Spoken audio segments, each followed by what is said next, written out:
Bonsoir, bonsoir et bienvenue à Anselmani. Cet après-midi, on est dans l'atelier de Boko.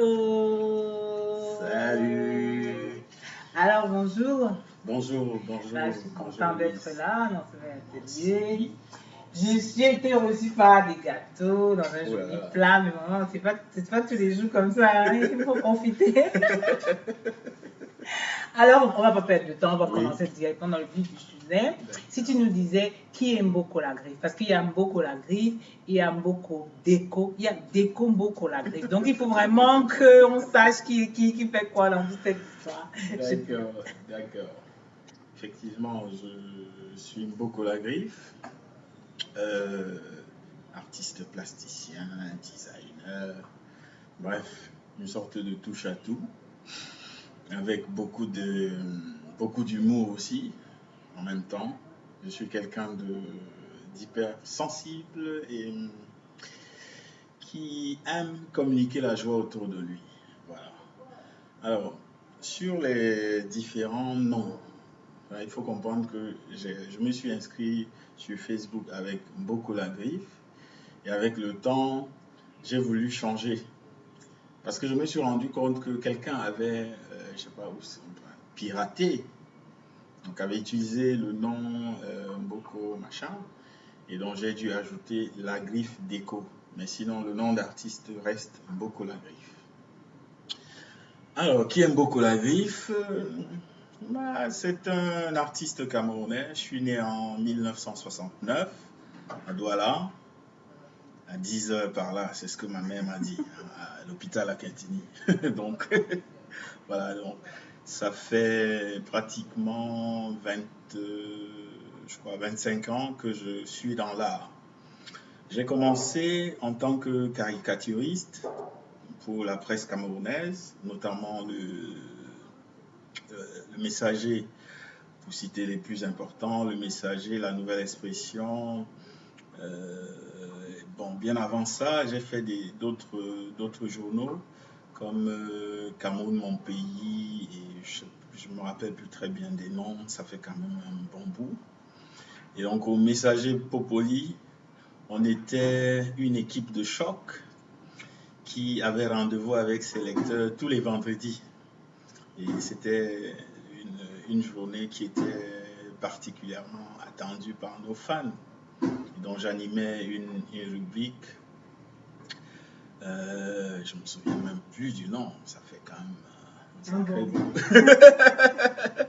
Donc voilà, après la caricature, je me suis retrouvé dans la peinture. Il faut dire que je dessine depuis que je suis tout petit. Ça doit, je vais dire, depuis pratiquement que j'ai quitté le sein de ma mère. Donc, je me suis mis à dessiner. Je dessine sur du sable, sur mes cahiers, ce qui m'a valu beaucoup de fessées. Parce que tout le temps, il y avait des gribouillis sur mes cahiers d'école. C'était très, très compliqué avec les parents qui voyaient en moi un futur médecin ou un avocat, je sais pas trop. En tout cas, pas un artiste. Les artistes, c'était les ratés. C'était la conception des parents pour eux. Devenir un artiste, c'est comme si eux, ils avaient raté leur l'éducation et tout ça. Mais avec le temps, ils se sont rendus compte que non, là, c'est pas comme eux ils pensaient, c'est autre chose. Parce qu'aujourd'hui, ils voient et ils sont très contents de découvrir que leur fils ne fait que ça et qu'il a construit sa famille autour de son art, qu'il a bâti un certain nombre de choses avec son art, son talent, etc. Et que leur enfant aujourd'hui, qui était perdu hein, à l'époque, parce qu'il faut le dire aussi, hein, j'ai beaucoup fugué quand j'étais jeune, parce que l'incompréhension, les parents qui ne comprenaient pas pourquoi moi j'insistais, pourquoi je voulais absolument dessiner, peindre, pourquoi je voulais absolument m'exprimer sur du papier ou, je sais pas, sur de la toile, ils ne comprenaient pas. Et donc il y avait ce choc générationnel là, et puis ça passait mal entre nous. Donc j'étais obligé de fuguer, de quitter la maison, d'aller habiter ailleurs, chez des amis et tout ça. Et parfois, quand je ne pouvais pas habiter chez des amis, je passais la nuit en plein air dans des vieilles carcasses de voitures abandonnées et tout ça. D'où le surnom Mboko d'ailleurs, hein, parce que Mboko, c'est très proche de Nangamboko. Voilà, donc enfant de la rue. Et Mboko, dans ma langue, veut dire, en fait, Ombok. C'est-à-dire, c'est une sorte d'anagramme, je ne sais pas si c'est comme ça qu'on dit ça. Ombok, c'est la main. Donc, quand vous mettez les lettres, elles vous font Mboko, etc. Donc, c'est la main griffée.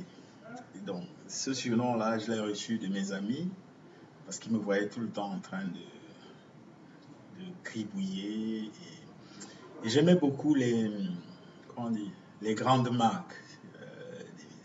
Yves Saint Laurent, qui m'a beaucoup, mais vraiment beaucoup inspiré. C'est-à-dire, j'ai passé, je ne sais pas, peut-être 2 ou 3 ans à reproduire le logo de Yves Saint Laurent. Et quand je le reproduisais sur du papier, je le découpais, je collais sur mes t-shirts. Je disais, ah, moi aussi j'ai un polo Yves Saint Laurent et tout ça. Et ça m'a forgé. Je crois que c'est à partir de là que j'entre dans l'univers si tu veux, du luxe, hein, parce que très tôt, j'ai commencé à m'intéresser à des choses particulières. Le sens du détail m'est venu de là, parce que chaque fois que je regardais les publicités dans les magazines, je disais, mais attends, c'est très bien fait, c'est propre, c'est cohérent, c'est équilibré, les couleurs, les formes, etc.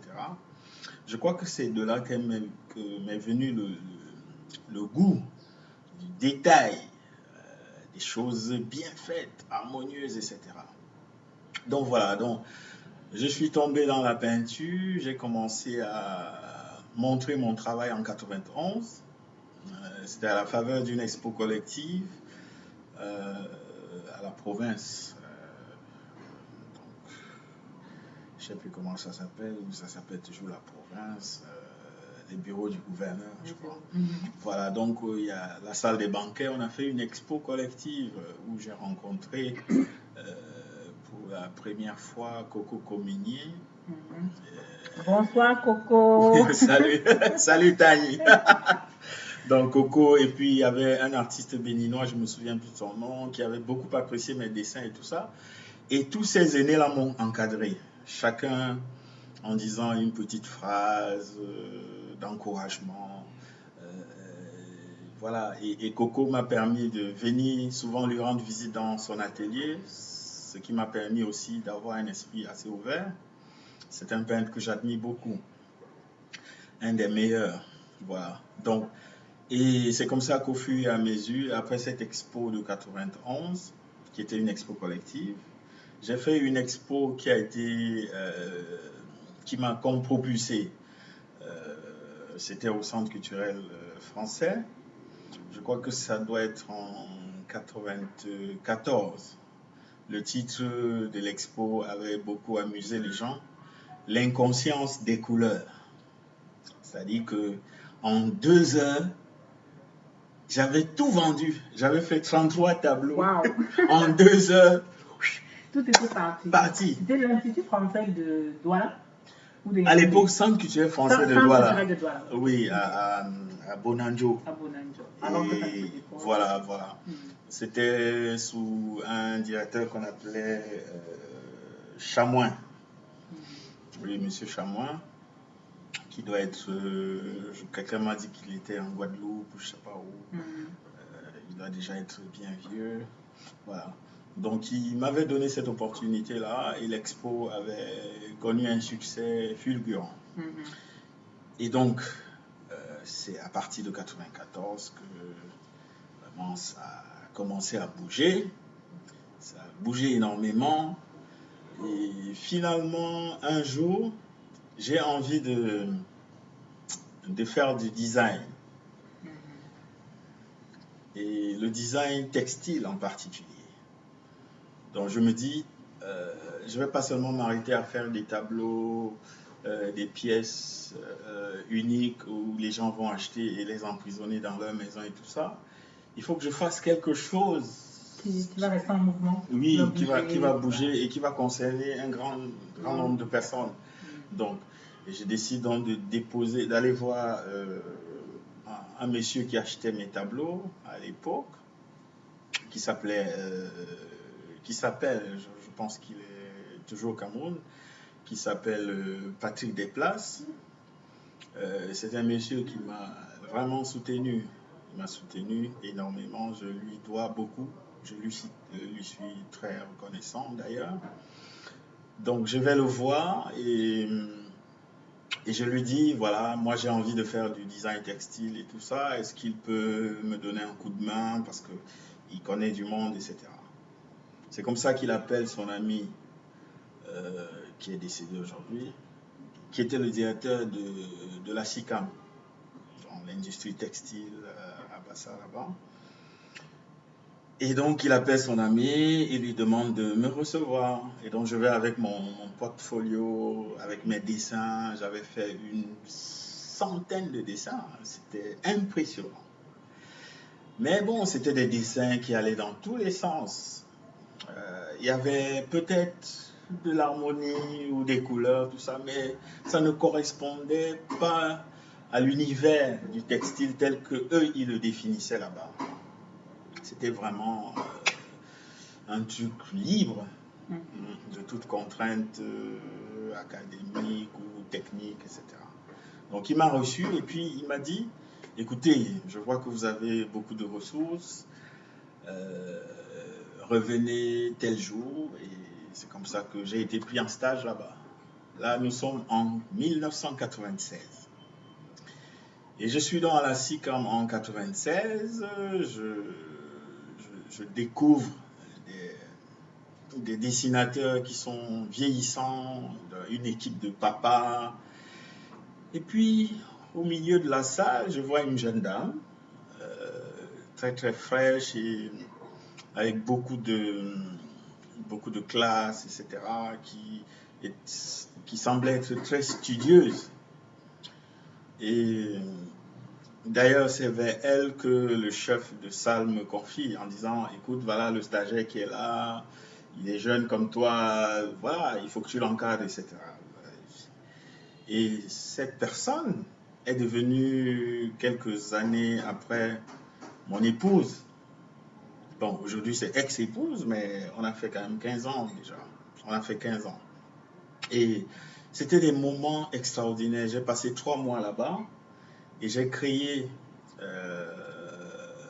un pagne qui va connaître un succès tellement fulgurant que ça va même me créer des problèmes à l'intérieur de cette société.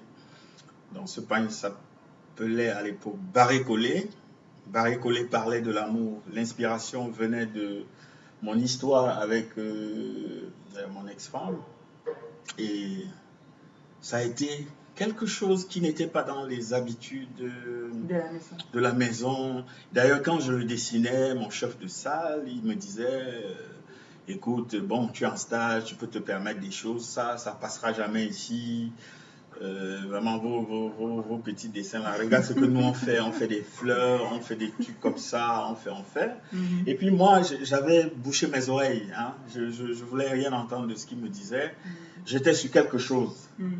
Et donc moi j'ai continué à dessiner, je fais les bouches de Barré Collé, etc. Et quand son patron à lui arrive dans la salle, c'est-à-dire que une sorte de directeur artistique, donc c'était un Français qui arrive. Et il commence à faire le tour, comme d'habitude, il commence par les aînés et tout ça, il fait le tour, il apprécie les dessins. Il arrive à mon niveau, je le sens qu'il s'arrête au niveau de mes épaules là, et au-dessus de mes épaules, et qui fait ça c'est, ouais, ça c'est, et le mot ne sortait pas, oui. Et il a commencé à, comment dire, il a commencé à faire le calcul de métrage par rapport à mon croquis, qui n'était même pas encore, j'avais pas encore posé la moindre couleur, mais juste le dessin, il était déjà impressionné. Il a commencé, mais ça, si on imprime machin, ça peut ceci ou cela. Contre toute attente, Le dessin est parti en gravure. Il a été validé. Bon, moi, en tant que stagiaire, je leur avais dit, vous n'imprimez pas mes dessins tant que je ne suis pas recruté dans cette boîte. C'est-à-dire que moi, je suis venu apprendre des choses. Maintenant, si vous estimez que je peux apporter quelque chose, faites-moi un bon contrat. C'est ce que je leur avais dit. Ils m'ont dit non, de toutes les façons, tu vas faire ton truc. Que t'allais pas oui, voilà. Que, non, vas-y, fais ton truc. De toutes les façons, tu as 3 mois. Si on voit que c'est bon, on va te le dire. On va te le dire. Tu parles, qui m'ont dit quelque chose, ils m'ont rien dit du tout. Et un jour, je suis en train de marcher dans la rue. Je crois que c'est au niveau de la boulangerie Les Épaules. Je vois quelqu'un habillé de barré collé. Je dis, mais attends, c'est pas possible. Mais comment ils ont imprimé le truc quand? Et pourquoi ils ne m'en ont jamais parlé? Comment ça s'est passé au fait? Je dis, non, ce n'est pas possible, je vais aller me plaindre. Et donc, je m'en vais là-bas. Le lendemain, j'essaye de voir le directeur artistique. Il s'appelait Monsieur Merlin à l'époque.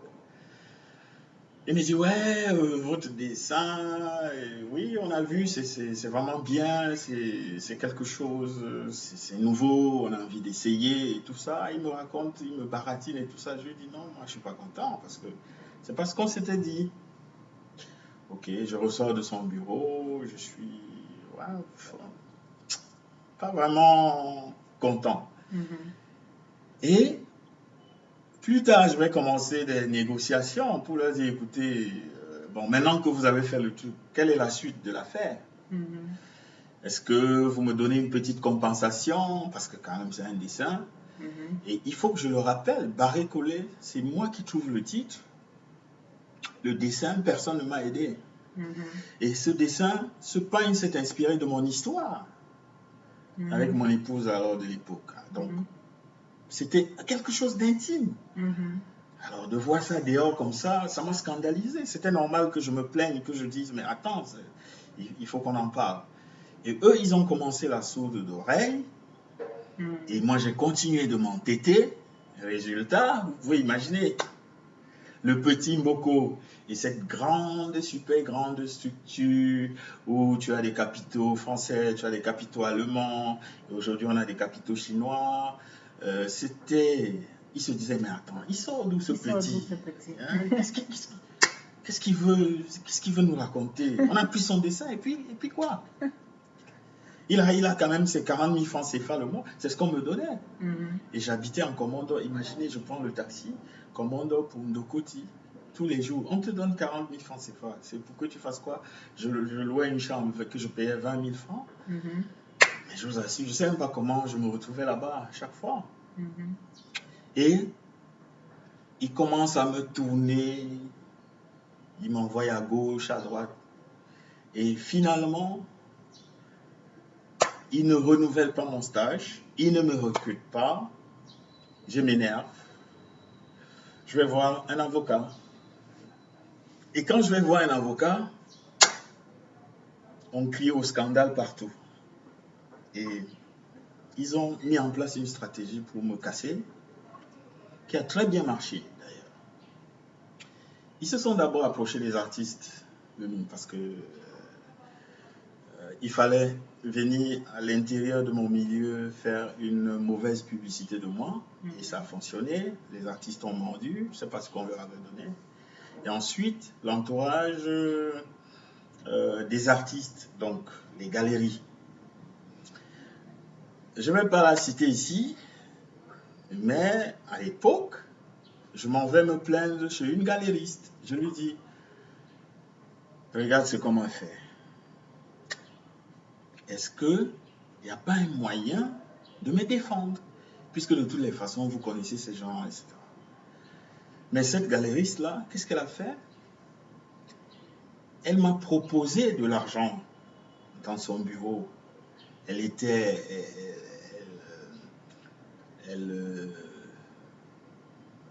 travaillait dans une entreprise, une grosse entreprise à l'époque, où elle avait un poste voulez. Et donc, elle pouvait facilement trouver les moyens de m'aider. Mais elle ne l'a pas fait. Elle m'a plutôt proposé une enveloppe, je crois que c'était 300 000 francs, que j'ai refusé. C'était étonnant. Un jeune garçon, si on lui propose 300 000, il gagne 40 000. On lui donne 300 000 avec des fausses promesses autour et il refuse. Mais c'est qui ce gars? Il sort d'où? Et c'est comme ça que ma réputation de soi-disant frondeur, quelqu'un qui est contre les intérêts de X ou de Y, machin, truc, c'est de là où c'est né, tu vois. Donc cette injustice, je l'ai subie parce que ça m'a poursuivi pendant des années. Moi, j'ai créé un dessin, tout naïvement. C'était ma création, c'est toujours ma création. Je n'ai jamais cédé les droits à cette entreprise-là. J'étais là-bas en stage, c'est vrai, mais je n'ai jamais cédé les droits à cette entreprise. Mais elle a exploité contre mon gré et m'a foutu à la porte. Et ce pain a rapporté 2 milliards, environ 2 milliards de francs CFA. D'après les nouvelles que j'avais eues, les informations que j'avais eues dans la boîte, quand j'y étais encore, parce que le truc a marché du tonnerre. Vous alliez au marché des femmes. Même si vous allez au marché des femmes aujourd'hui, vous dites barré collé et vous allez voir le regard de ces mamans-là. Ce regard qui vous dit, mais tu sors d'où? On ne comprend pas pourquoi, une maman a dit, on ne comprend pas pourquoi la SICAM ne produit pas ça. On a vendu ça ici comme le pain. Oui, la SICAM ne produit plus parce que, à force de taper dans leurs oreilles, ils ont dû arrêter la production, mais ils ne m'ont jamais dédommagé. Jamais dédommagé. Et jusqu'à preuve du contraire, c'est toujours ma création. Et je me réserve toujours le droit de réclamer mes droits, justement. Ils sont peut-être à l'abri en train de dormir, mais qui sait ce que l'avenir nous réserve? Donc, Barré Collé m'a propulsé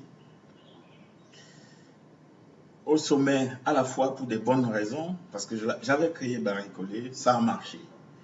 Pour des mauvaises raisons, ils ont associé à mon nom le gars qui est frondeur, qui refuse d'être corrompu, mais c'est pas ce qu'il dit. C'est un gars qui est contre nos intérêts, il embête, il faut pas. Et à la suite de ça,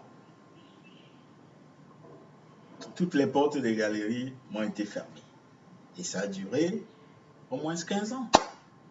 Regardez ce qu'on fait à un jeune enfant qui décide juste de s'exprimer et qui crée quelque chose de particulier, qui rapporte de l'argent à quelqu'un, mais il est incapable, même ne serait-ce que de me donner même 10% de ce que moi j'ai créé.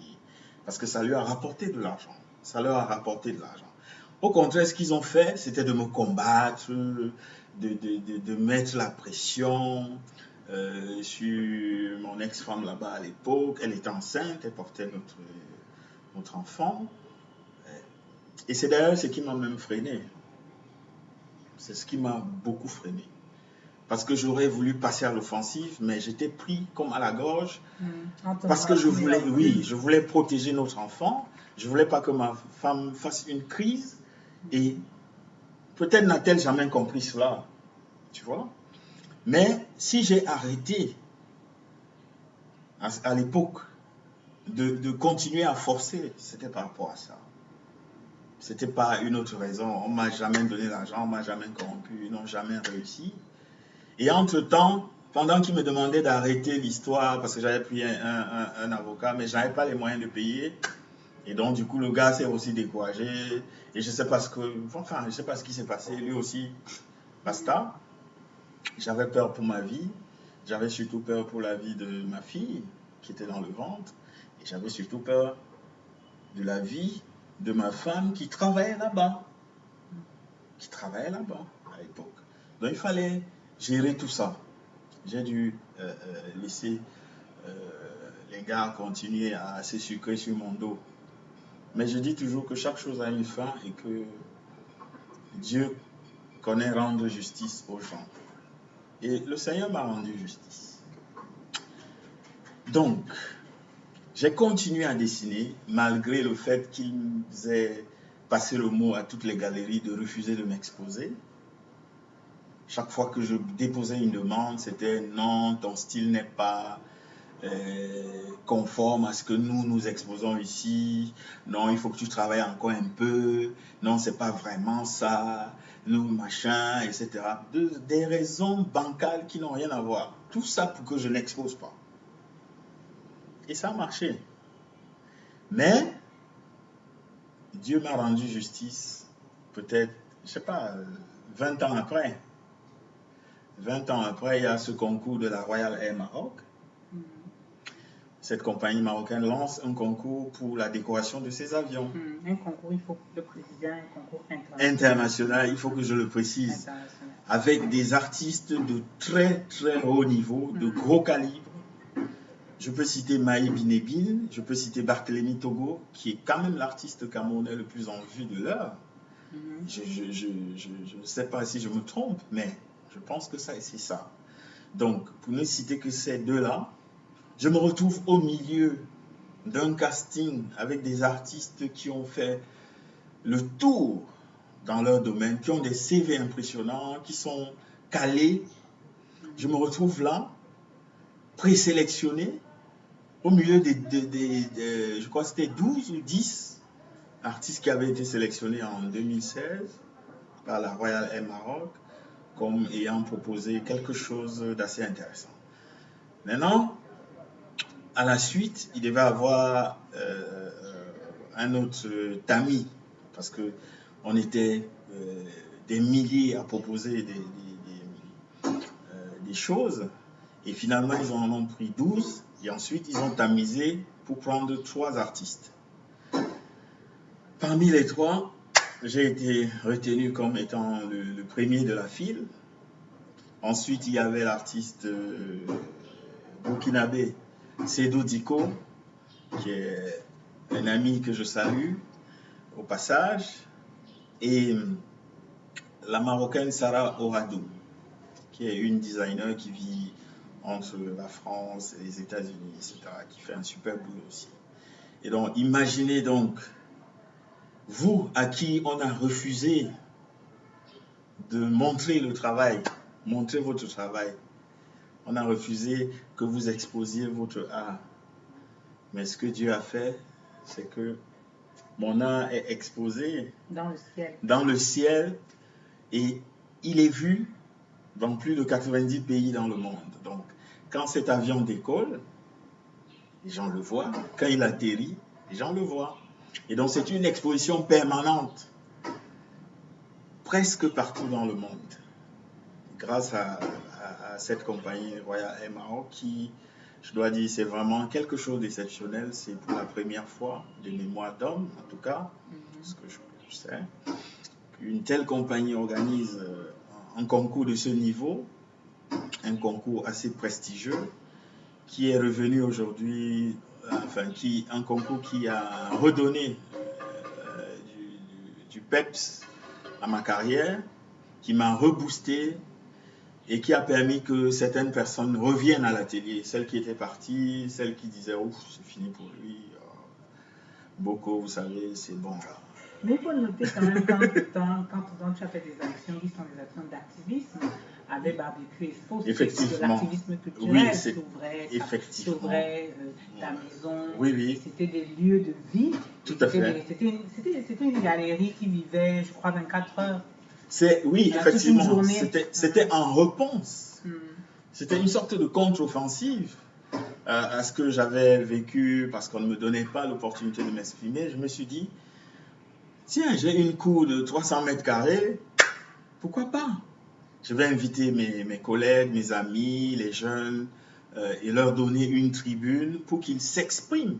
Moi, je n'ai pas eu l'opportunité, mais je vais leur donner, moi, ma cour, mon atelier, ma maison, parce que j'y vis, pour qu'ils puissent dire ce qu'ils ont dans le ventre, qu'ils s'expriment. C'est comme ça que le Barbecue Expo est né. On a commencé à PK8 dans la maison où j'étais en location. On a fait la première édition là-bas, ensuite ça a tourné, il y a eu des moments d'arrêt, après on a relancé et nous nous sommes retrouvés ici, justement à la cité SICAM, où j'ai continué ce concept qui a été très apprécié et qui continue d'être apprécié. Bon, c'est vrai, je n'ai plus beaucoup de temps pour me consacrer à organiser chaque année, donc des fois on peut sauter 2 ans, ou comme la dernière fois on avait sauté 7 ans, on a relancé il y a 2 éditions déjà, et ça se passe bien. Donc c'était des actions pour dire, écoutez, nous sommes jeunes, nous avons des choses à dire, même si on nous refuse les murs blancs avec des éclairages tamisés, machin truc, nous on va montrer notre travail dans nos ateliers, on va inviter nos amis, ceux qui nous suivent, et voilà, et c'est comme ça que j'ai lancé le Barbecue Expo. Et grâce au Barbecue Expo, beaucoup de jeunes artistes ont eu de la visibilité ici. Et voilà, ça s'est bien passé pour eux, j'en suis fier.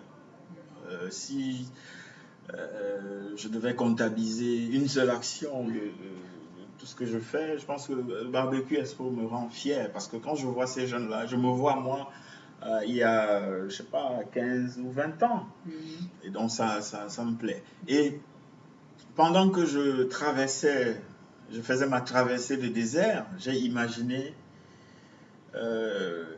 comme les tableaux sont difficiles à vendre, c'est pas facile déjà parce que les gens ne savent pas très bien ce que c'est. La majorité, en tout cas, les Camerounais ne le savent pas très bien. Pourquoi on doit vendre un tableau à X millions de francs. Et je me suis dit, je vais imaginer quelque chose où les gens vont se retrouver et pourront donner une modique somme, mais auront en leur possession de l'art, même si c'est standardisé. Donc j'ai pensé aux tasses, j'ai commencé à dessiner des mugs. Voilà, donc voilà, j'ai commencé à dessiner des mugs. Voilà, ça c'est le mug le plus, comment dire, le plus vendu. Il s'appelle Ndolé bien lavé. C'est un mug qu'affectionnent particulièrement les Camerounais de la diaspora parce que ça leur rappelle des souvenirs, le Ndolé, Foufou, Héros, BHB, Bouilly, tout ça, Soya, Bikouti. Bref, c'est un symbole camerounais. Alors, il y a Bienvenue au Cameroun, etc. Ouais, machin. Donc, ça, c'est la tasse qui a le plus accroché. Donc, elle est parmi la première collection de tasses que j'ai lancée. Ensuite, j'ai lancé pas mal d'autres collections. Voilà, le Ndop là-bas, oui, voilà. Donc ça, c'est le Ndop révisité par Mboko. Donc le Ndop, c'est un tissu, la culture Bamileke, voilà. Qui est aujourd'hui un tissu national. Hein, voilà. Tout le monde porte ça. Et donc moi, j'ai retravaillé l'iconographie et tout ça, et j'ai ajouté mon fameux masque qui se retrouve sur le fuselage de l'avion que j'ai décoré de la Royale. Donc voilà.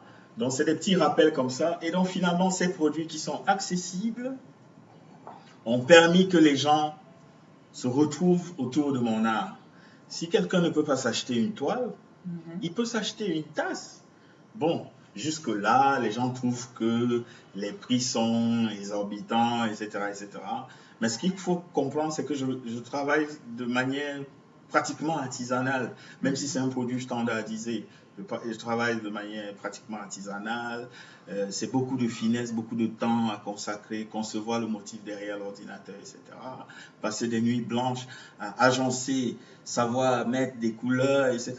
pour retrouver de l'harmonie. Donc, c'est beaucoup de travail. C'est beaucoup de travail. C'est pour ça que j'ai coutume de dire, c'est pas la porcelaine que je vends, mais mon art. Ouais. Oui, parce que les gens me disent, mais tu vends ça à ce prix-là, est-ce que les tasses ne se cassent pas? Je dis, mais oui, elles se cassent. Il y a même de fortes chances que le jour où tu l'achètes, elles se cassent 30 minutes après. Mais pour autant, est-ce que ça va enlever le fait que c'est une œuvre d'art qui était collée dessus? Donc, il faut que les Camerounais apprennent à prendre au sérieux notre travail, le respecter. C'est un travail. Ça fait 25 ans que je suis là-dedans. Grâce à ce travail, je peux voyager aujourd'hui. Voilà, c'est un métier. Oui, c'est d'abord une passion, mais qui est devenue un métier. Parce que c'est quelque chose qui vient du fond du cœur. Quand un enfant se met à dessiner, il ne faut pas le blâmer, il ne faut pas lui dire non, ça ne sert à rien. Il faut que tu trouves d'abord un travail. Aujourd'hui, on se rend compte qu'il y a beaucoup de chômage. Mais des gars qui sont surdiplômés, ils sont là, ils font le taxi. Je ne sais pas si c'est ce que les parents avaient pensé au début. Ils font le taxi, d'autres font le bain ski, tout ça. Et je sais qu'au milieu d'eux, il y a des artistes qui ont été frustrés, qui ont été traumatisés parce qu'on les a étouffés. On a dit non, là, c'est pour les voyous, là, ça ne mène à rien. Je vais vous dire, chers parents, là, ça mène aux avions. Hein. Même plus loin encore. Oui. Parce que il y a un ami qui m'a dit, tu sais, je connais le PDG de la compagnie Virgin, Richard Branson, qui a ses navettes spatiales là. Je vais lui dire, tu vas aller décorer ces navettes. Donc, là que vous voyez là, que vous négligez, ça amène loin. Hein? Moi, je vous dis ça. Parce qu'il ne faut pas brimer les enfants et leur dire non, ne fais pas le dessin, c'est machin, ça ne va pas te donner à manger. Oui, c'est vrai, les artistes ont traîné avec eux une certaine culture de la paresse, de négliger, du parent pauvre, etc. Les filles qui avaient fui là, elles sentaient revenir Donc, c'est pour dire que l'art en lui-même fait son œuvre. Oui. Et surtout quand il est fait avec beaucoup d'amour. Beaucoup d'amour, effectivement. Beaucoup de passion, mais aussi avec une certaine exigence et une certaine rigueur. Parce qu'on te connaît aussi parce que tu as une certaine rigueur. Effectivement. Et c'est cette rigueur-là qui a permis que tu puisses avoir un prix, notamment ce prix qui a été un concours international où plusieurs grands artistes de renom ont participé. Donc, je pense que c'est quand même un élément très, très important. C'est vrai qu'on est dans un pays où on ne parle pas souvent et on ne dit pas assez aux gens le mérite qu'ils ont. Moi, je te dis bravo, félicitations. Merci beaucoup. Et pour tous ceux qui veulent voir, vous pouvez regarder sur sa page Facebook, le suivre, mais vous pouvez aussi regarder sur la page Royal Air Maroc parce que vous allez le voir. Et c'est intéressant de le dire parce que c'est pour que ça reste dans 10 ans, dans 20 ans, que les jeunes doivent savoir qu'il y a la possibilité de faire un dessin qui fait le tour du monde dans le ciel. Ouais. Et ça, je pense que c'est le must et sur la terre. C'est le best de best, c'est le summum pour un artiste, quel qu'il soit. Effectivement, j'ai reçu des félicitations de partout dans le monde, des États-Unis, des gens qui photographient cet avion et m'envoient des photos extraordinaires, des gens que je ne connais même pas, mais qui apprécient le travail. Et j'ai lu des commentaires des gens qui sont vraiment très encourageants et qui me font chaud au cœur. J'ai reçu des messages vraiment de partout, de félicitations. Et ça rechauffe. Et je me dis, je n'ai pas eu tort de patienter. Je n'ai pas eu tort de patienter parce que c'est un métier qui demande. Effectivement, beaucoup de patience. Moi, mon père disait toujours que la patience, c'est le raccourci qui mène au bonheur. Effectivement, ça doit être ça, c'est ça, effectivement. Et donc, je dis à toute la jeunesse camerounaise et en général africaine, que n'abandonnez pas vos rêves, soyez concentrés. Et si vous avez une idée, allez jusqu'au bout. Vous allez tomber peut-être 10 fois, 20 fois. Mais le plus important, c'est de se relever. Quand vous vous relevez, vous continuez votre idée. Ne vous mettez pas les barrières en disant « Oh, ça ne va pas marcher ». Comme on m'avait dit à la SICAM, ton barré collé là, ça ne va pas marcher. Et il a fait 2 milliards, presque et demi de francs CFA, dans lesquels je n'ai pas encore mangé, hein, je vous dis. Donc, restez accrochés à votre rêve, faites confiance à Dieu parce que lui, il n'oublie jamais personne. Merci. Ok, on vous dit de liker la vidéo et de partager. Au revoir. Bisous. Et visiter sa page. Merci.